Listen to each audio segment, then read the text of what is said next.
Bonjour à tous, donc on se retrouve aujourd'hui pour le taboulé, taboulé végétal bien sûr, sans graines de couscous.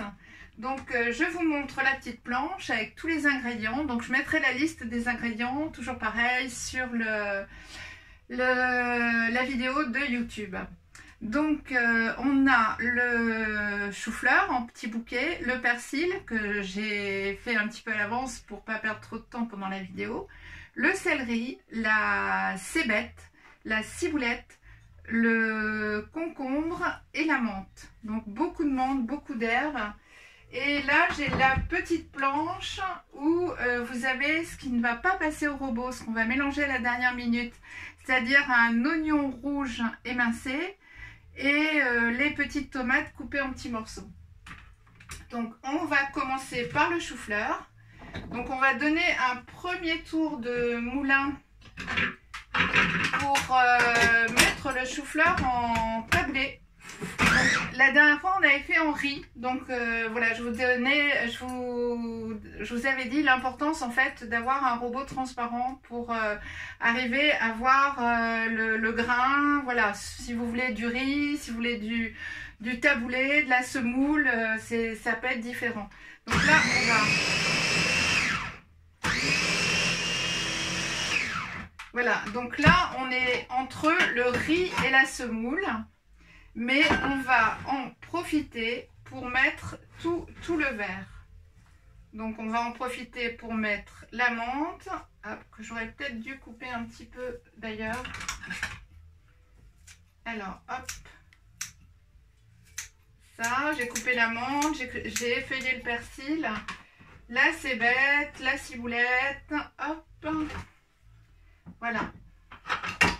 Vous allez voir, c'est vraiment très simple.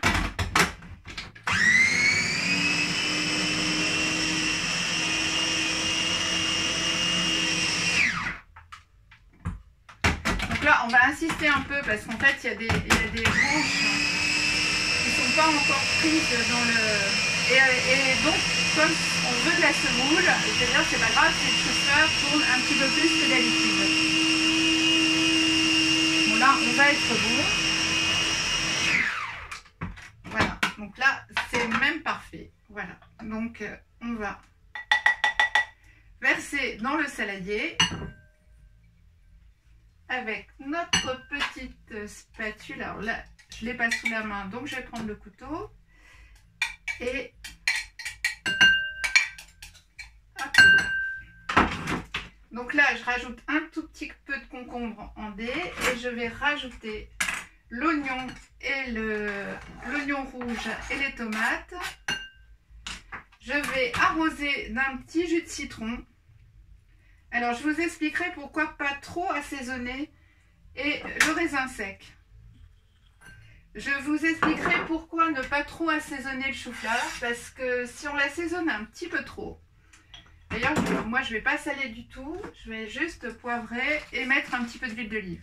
Parce que si vous assaisonnez trop le chou-fleur, en fait, il commence à cuire et il commence à prendre un goût de chou-fleur...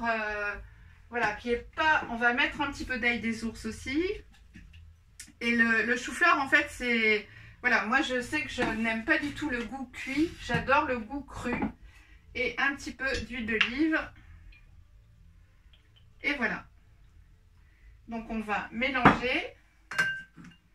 Et je vais vous...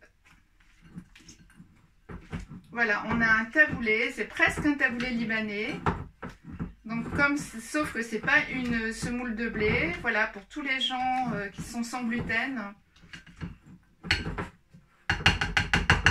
Voilà, donc il vous reste plus qu'à déguster le taboulé de chou-fleur. Donc c'est un plat d'été formidable parce que très rafraîchissant, très consistant aussi, même si on n'est qu'avec du chou-fleur. Donc demain on se retrouvera avec le bonus. Donc le bonus où je vous donnerai en fait beaucoup d'explications sur les ingrédients de mes recettes, sur les façons de cuire mes recettes, entre guillemets, puisqu'on est toujours en dessous de 40 degrés pour préserver un maximum de nutriments, de vitamines, etc. Et je vous souhaite une superbe fin de journée et je vous embrasse et prenez bien soin de vous. À demain!